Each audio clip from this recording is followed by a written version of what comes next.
Olá pessoal, tudo bem? Professor César falando. Estamos aqui para mais uma aula de ensino remoto de emergência. E o tema da aula de hoje é padrão interno com adições múltiplas ou com múltiplas adições, certo? Bom, vamos rever aqui uma folhinha que nós vimos lá atrás, só para a gente relembrar algumas coisas. Olha lá, essa folhinha nós construímos lá atrás, lá no comecinho dos métodos de quantificação em cromatografia. E aí o tio falou para vocês, né, que iríamos ver os 7 métodos de quantificação. Nós já vimos 6, falta só um. Então já vimos curva de calibração, já vimos ponto único, adição de padrão com muitas adições, né? Adição de padrão com ponto único, normalização de área nós já vimos. Aí nós pulamos os 6, porque eu acho que didaticamente é melhor, tá? Fomos aqui para o padrão interno com uma medida. E agora nós vamos para o item 6, que é o padrão interno com adições múltiplas. É isso que a gente vai ver aqui agora, tá? Muito bem. Aí, lá, quando a gente estava vendo esse mapinha, o tio falou assim para vocês, olha gente, ponto único está para a curva de calibração, assim como a adição de padrão está para a adição de padrão com múltiplas adições, né? Assim como o padrão interno está para padrão interno com múltiplas adições, né? Então, o que é padrão interno com adições múltiplas ou com múltiplas adições? É aquela situação em que eu não vou fazer só 2 pontos, a amostra e o padrão. Eu vou fazer em vários pontos. Então, eu vou, na verdade, aqui, eu vou construir uma curva de calibração, muito parecido com a curva de calibração comum. Só que é uma curva de calibração que é imune à flutuação, né? Então, essas fórmulas esquece, nós não vamos usar, elas não são úteis aqui para essa situação, tá? Essas fórmulas são úteis no padrão interno com um ponto só. Então, o que acontece? Qual que é a grande sacada do padrão interno, de você ter uma substância parecida? É que quando ocorre a flutuação, se, por exemplo, a área do meu analito dobra, que nem aconteceu no exemplo anterior que nós vimos, né? A área do meu padrão interno também dobra, né? O problema que acontece para o meu analito acontece também para o meu padrão interno. Então, qual que é a grande sacada? Ao invés de trabalhar com curva de calibração da área, ao invés de correlacionar a área do meu analito em função da concentração, o que a gente vai fazer? No método de padrão interno com múltiplas adições, a área do meu analito ela pode estar com um problema por conta da flutuação. Então, o que é que eu faço? Eu divido a área do meu analito pela área do meu padrão interno. Então eu vou correlacionar essa razão, porque lembra, qual que é o problema da flutuação? O problema é que se ocorre a flutuação e ao invés de gerar uma área de meio, gera uma área de 1 para o meu analito, ou seja, dobra a área, acontece o mesmo problema de dobrar a área da minha flutuação, mas aí quando eu divido um pelo outro, a minha razão continua a mesma. Qual que é a razão de 1 para meio? Essa medida de 1, que é do meu padrão interno, é o dobro do meio, que é a área do meu analito. Então, a minha área de 2 continua sendo o dobro da minha área de 1 aqui, né? Essa é a grande sacada. Então, aqui a brincadeira vai ser assim. No padrão interno com múltiplas adições, eu não vou correlacionar a área do meu analito com concentração, né? A área do meu pico do meu analito com concentração. Eu vou correlacionar a área do meu analito dividido pela área do meu padrão interno, né? Isso aqui eu vou correlacionar com a concentração. Essa que é a grande sacada. Tudo bem? Então, fazendo isso, eu vou estar imune, eu vou trazer imunidade para o problema de flutuação de instrumento, tá? Vocês vão ver isso na prática, vai ficar muito claro de ver isso. Mas antes da gente ver isso na prática, vamos ver como é que é a dinâmica. Vamos tentar entender como é que é a dinâmica da técnica de padrão interno, né? Então aqui eu vou construir uma curva de calibração e aí quando eu passar a minha amostra eu rebato aqui e acho a concentração. Vamos ver, vamos entender como é que é essa dinâmica. Vamos lá. Ó, no padrão interno com um ponto só, como é que a gente fez? A gente contaminou a amostra e o padrão. Padrão. Tanto o padrão quanto a amostra, ó, eu pegava o mesmo volume de padrão, sei lá, 1 ml. 1 ml de padrão, 1 ml de amostra, aí eu contaminava com o padrão interno o mesmo volume, sei lá, padrão interno, escolhi um volume, sei lá, 2 ml. Contaminava com 2 ml de padrão interno e 2 ml de padrão interno aqui, certo? Olha lá. Então eu tinha que contaminar igualmente a amostra e o padrão. No padrão interno com múltiplas adições, a dinâmica é a mesma, só que eu vou fazer, ao invés de um padrão só, eu vou usar vários padrões e a amostra. Então como é que é a dinâmica, gente? Olha lá. Ó, vamos brincar aqui, ó. Eu escolho um jeito de contaminar a minha amostra com padrão interno. Então, ó, vamos construir o padrão 1. Padrão 1. Nós vamos vamos também montar um padrão 2. Padrão 3. E padrão 4. Tá? Isso aqui é só para a gente entender a dinâmica da brincadeira. Olha lá. Eu vou escolher um jeito de contaminar. Ah, e a amostra também, né? A amostra eu faço depois, a hora que sobrar um espacinho. Então, como é que eu vou escolher um jeito de contaminar? Ó. Como é que eu vou trabalhar com o padrão 1? Eu vou pegar 10 ml de padrão 1, de concentração 10 ppm, por exemplo, tá? E vou contaminar com 1 ml de padrão interno, tá? Como é que eu vou construir o meu padrão 2? Por exemplo, eu vou pegar o mesmo volume, 10 ml do meu analito, certo? Então aqui a gente pode chamar de padrão interno o propanol e o analito o etanol. Substâncias parecidas, tá bom? Então vamos pegar 10 ml de etanol, né? Numa concentração de 15 ppm e vou contaminar com 1 ml de padrão interno, que é 1 ml de propanol. No padrão, ó, isso aqui eu posso escolher de outra forma, tá? Eu posso fazer, ao invés de 10 ml, colocar 5, ou 3, ou 2, ou 9, né? A concentração aqui pode ser padrão PA, ou pode ser 10 ppm, pode ser em porcentagem, não importa. O que importa é a lógica, que você entenda a lógica. A lógica é sempre a mesma, né? Perceba que essa lógica é o mesmo do padrão interno com ponto único. No ponto único eu tenho um padrão e uma amostra. Eu contamino igualmente o padrão e a amostra, né? Se eu escolhi 10 ml aqui para colocar no padrão, eu coloco 10 ml na amostra. Se eu escolhi 1 ml de padrão interno, eu coloco 1 ml na amostra também. Só que agora eu vou trabalhar com 4 padrões e mais a amostra. Eu vou fazer por isso múltiplas adições, né? Eu vou fazer multiponto. Para quê que eu vou fazer multiponto? Para construir a curva de calibração, para depois passar a amostra, tá?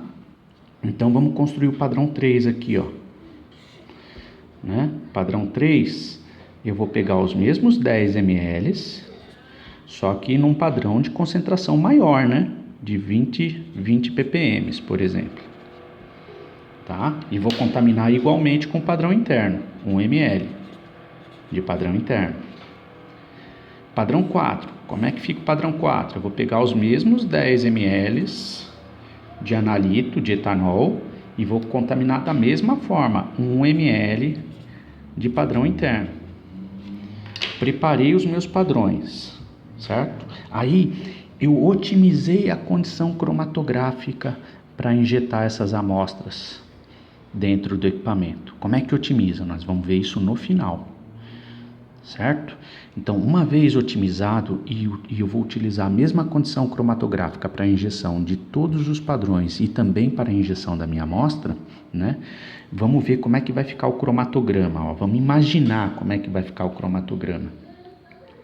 Como é que vai ficar o cromatograma, por exemplo, do meu padrão 1? Vai ficar assim, né? Ó. Olha lá, vamos supor que aqui...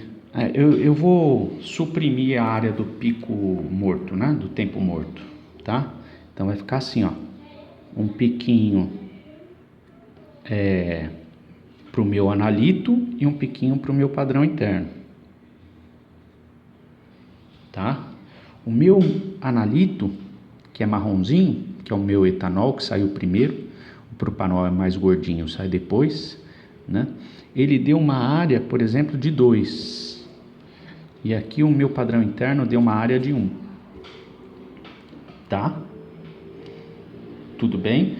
Ó, como é que eu vou construir a curva de calibração? É essa razão, ó, 2 dividido por 1 que vai no gráfico. Tá? É essa área aqui que vale. Muito bem, como é que vai ficar o cromatograma do padrão 2? Ó. Você concorda comigo que a lógica é essa daqui, ó? Se nenhuma flutuação ocorrer, a lógica é que, como aqui, ó, a concentração do meu padrão 2 é 1,5 maior do que do padrão 1, então essa área aqui vai dar por volta de 3. Essa área vai ser 1,5 maior do que 2. Tá? Já como a concentração no meu padrão interno aqui, ó, é a mesma da daqui, então a área vai continuar de 1. Isso é o que se espera do cromatograma. Mas se ocorrer a flutuação, o que vai acontecer com essa área? Vamos supor que essa área dobre. Essa área também vai dobrar. Mas a razão entre elas, 3 para 1, vai continuar a mesma. Porque isso aqui vai para 6, isso aqui vai para 2. 6 dividido por 2 vai continuar dando 3. Ó. 3 dividido por 1 dá 3. Né? Então, essa é a grande sacada, essa é a grande dinâmica. Eu vou construir uma curva dessa razão em função da concentração. E aí eu corrijo eventuais flutuações. Né? Como é que vai ficar o padrão 3? Ó, como é que a gente espera o cromatograma do padrão 3?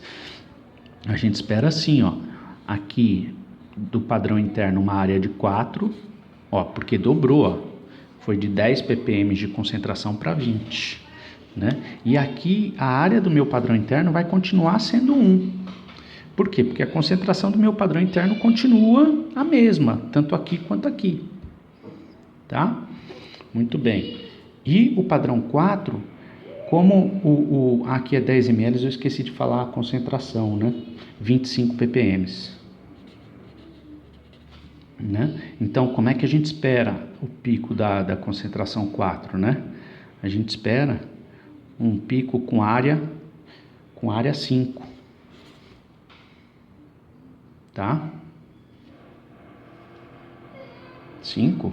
Tô falando besteira, não tô?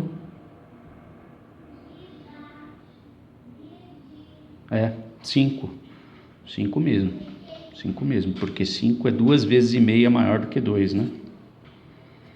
Tá? Assim como 25 ppm é 2,5 vezes maior do que 10 ppm. Isso, área 5. E o piquinho aqui do meu padrão interno? Se não houver flutuação nenhuma, tem que dar 1 de área. Né? Área 1. Ok? Essa razão vai ser sempre 5. Se por um acaso, em um desses padrões que eu injetei lá no meu cromatógrafo, houve uma flutuação na medida, né, no equipamento, e houve, por exemplo, aconteceu de dobrar essa área, ou de aumentar em 3 vezes essa área também dobra ou triplica, mas a razão entre elas continua sendo de 1 para 5. né? Esse pico sempre vai ser 5 vezes maior do que esse, tá? Essa é a grande sacada. E aí eu faço a mesma coisa para minha amostra, ó. Estamos entendendo a dinâmica, então, como é que a gente vai para o laboratório para fazer padrão interno com múltiplas adições, né? Então, a minha amostra eu construo da mesma maneira que eu construí os padrões. Como que é da mesma maneira? 10 ml, né? 10 ml de amostra que contém o meu analito de interesse e 1 ml de padrão interno. Perceba que eu escolho esse número que eu ponho aqui em cima e aqui embaixo, né? Pode ser 2 ml e 1, pode ser 1 e 1, pode ser 5 e 2, 5 e 3, né? Qualquer número, mas eu tenho que fazer igual em todas as situações. Ok? Muito bem. Todo mundo entendeu a dinâmica? Então vamos para o exercício para você entender como é que isso funciona. Olha lá.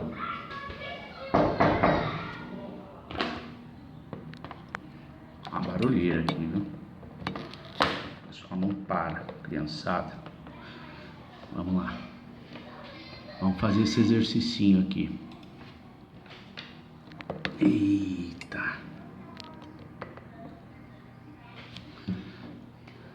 A luz tá uma porcaria, hein? Mas vamos lá. Espero que vocês estejam vendo. Mas vamos lá, o tio vai ler para vocês. Os picos cromatográficos podem ser influenciados por uma variedade de fatores instrumentais. Flutuações da vazão do gás, de arraste, temperatura da coluna, temperatura do detector, etc, etc, etc. O efeito dessas variações pode ser eliminado pela adoção do método de padrão interno, que funciona como um remédio para flutuações analíticas. Nesse caso, adicionamos a mesma quantidade de padrão interno às misturas contendo quantidades conhecidas de analito, né? Ou seja, adicionamos as mesmas quantidades de padrão interno aos meus padrões, que possuem quantidades conhecidas de analito, e também a amostra, né? De concentração desconhecida do analito. Calculamos então a razão entre a área do pico para o analito e aquela do padrão interno. Os dados mostrados na tabela foram obtidos durante a determinação de um hidrocarboneto C7.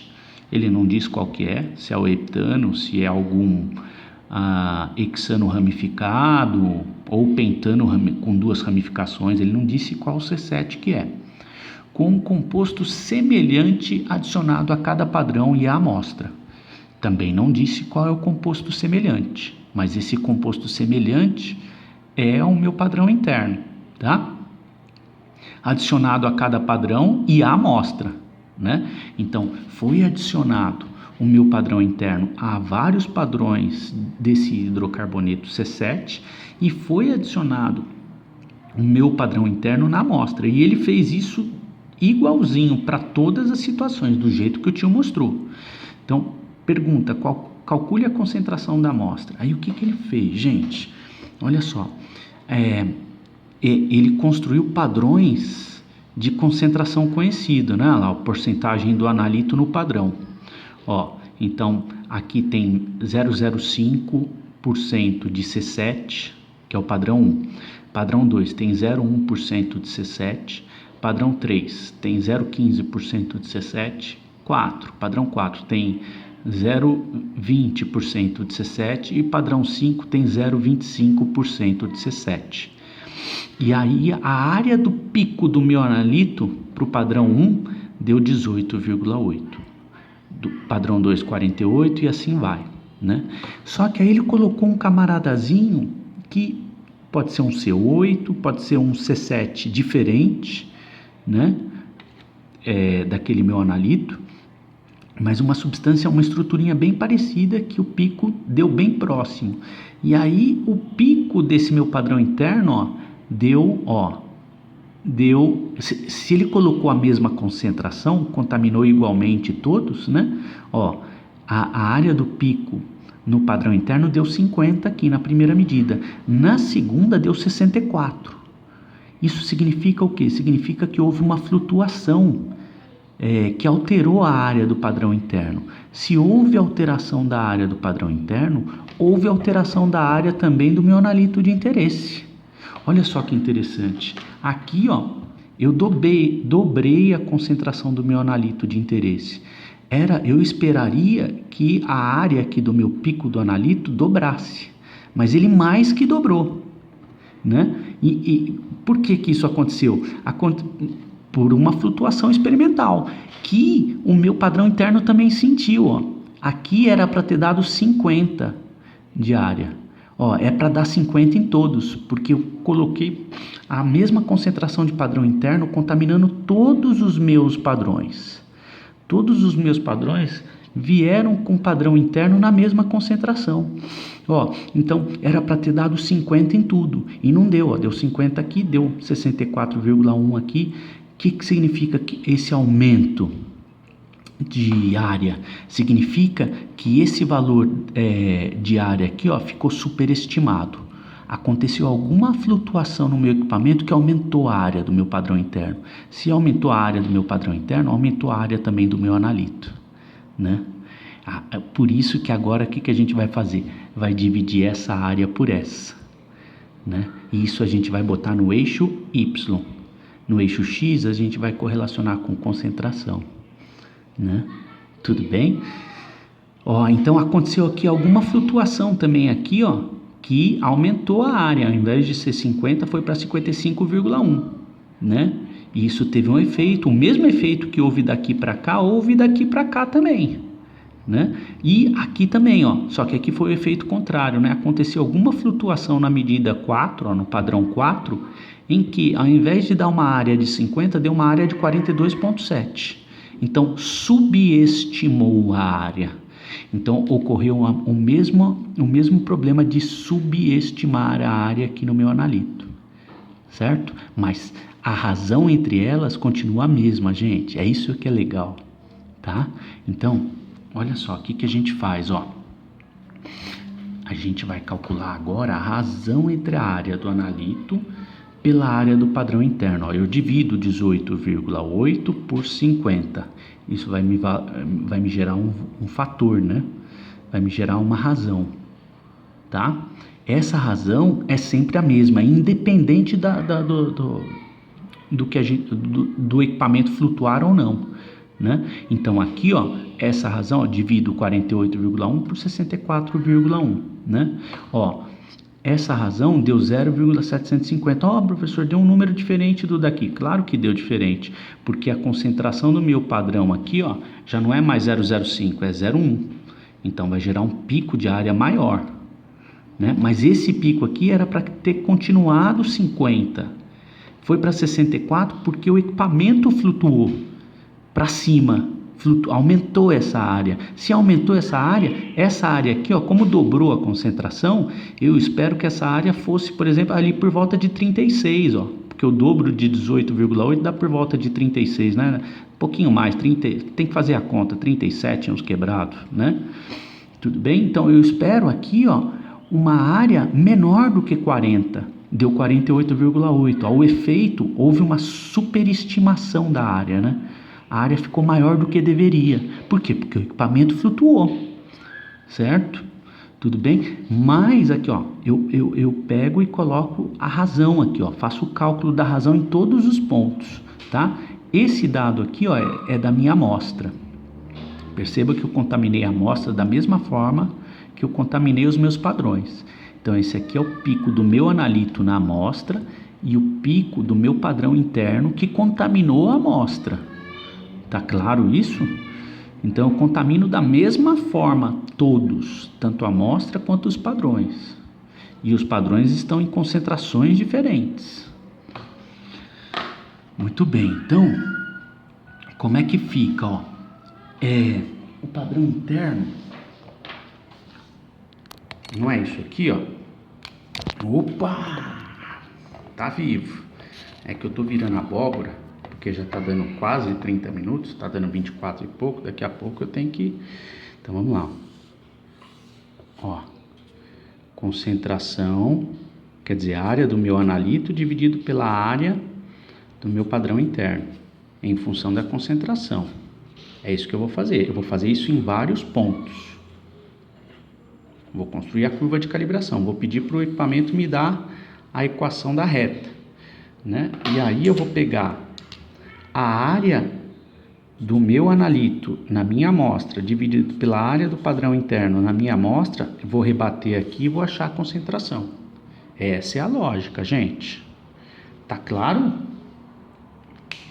Muito bem. Então, como é que eu faço? Ó, como isso aqui é eixo Y. Como é que a gente constrói o gráfico? Não é X aqui e Y aqui? Na matemática? Então aqui vem a área do meu analito dividido pela área do meu padrão interno. Tá? É isso aqui que vai no eixo Y. É isso que a gente vai fazer lá no Excel.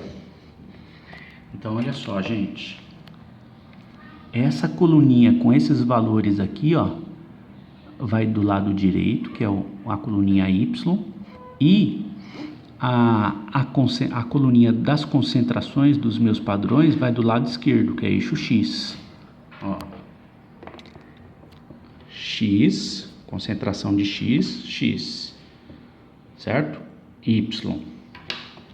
Vamos lá, então? Olha lá. Vamos sair daqui. Vamos para o Excel. Ó, o tio já fez no Excel para vocês, para facilitar a vida. Ó, porcentagem do analito 0,05, não sei se está dando para ver, viu? Deixa eu ver, deixa eu aumentar essa letra aqui de 11 para 20. Pronto. Agora ficou bom. Aqui, ó. Porcentagem do analito 0,05, 0,1, 0,15, 0,2, 0,25, né? A área do pico do analito, a área do pico do padrão, tá? Aqui essa coluninha eu dividi um pelo outro para achar os valores, e aqui eu peguei os valores, ó. Então, essa daqui é a coluninha X, de quem vai no eixo X, concentração. E essa daqui, ó, é a coluninha do Y, que é a razão entre as áreas, certo? Então eu vou selecionar, ó, perceba que eu estou selecionando eixo X, eixo Y. Se você quiser copiar e colar aqui, ó, para ficar bonitinho, pode fazer também. Eu já estou selecionando. Aí é tudo igual, tá? A curva de calibração, ó, vem aqui no inserir gráfico de dispersão. Olha lá. Não sei se vai dar para ver. Ah, vocês já sabem fazer isso também, né? Gráfico de dispersão. Escolho o gráfico, olha só o gráfico que deu. Ele dá uma entortadinha no final. Aí eu venho, coloco aqui, aperto para adicionar, né? Botão direito, adicionar linha tendência, exibir equação no gráfico e exibir valor de R quadrado. Olha lá, eu desloco aqui bonitinho, ó. R quadrado deu 0,993, deu um R quadrado bom, não é ruim não, né? E o Y, a equação da reta, eu copio aqui para a gente resolver a brincadeira. Então vamos lá, vamos copiar.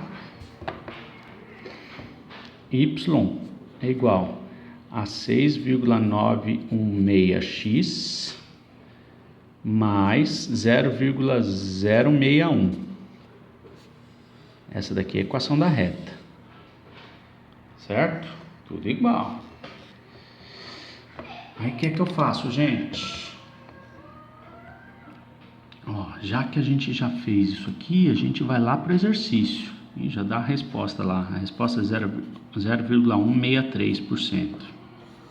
Já vamos anotar ela aqui. Se não chegar, depois a gente dá um jeito. Vamos aumentar. Não era para ter saído a resposta, né? Mas tá bom. O que é que eu faço agora, gente? Ó. Ixi. Eu pego a razão da minha amostra, tá? Ó. Eu pego a razão da minha amostra. A razão da minha amostra. E injeto aqui, né? É igual, né? É igual curva de calibração. Só que é a razão, não é o número puro. Deixa eu fazer a conta então. Ó, eu vou ter que dividir a área do meu analito na minha amostra dividido pela área do padrão interno na amostra. A área do meu analito na amostra é 58,9, dividido pela área do padrão interno, que é 49,4. Isso dá 1,19. Então, 1,19 eu injeto aqui, ó. Tá? É igual a 6,916x mais 0,061. Fazendo a continha, eu tenho que isolar x, né? X tá aqui, ó, é a concentração.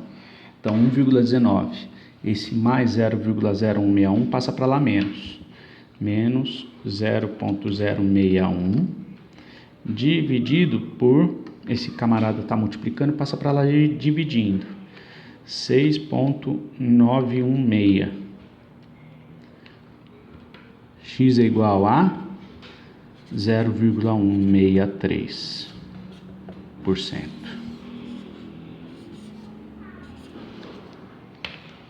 Gente, tudo bem?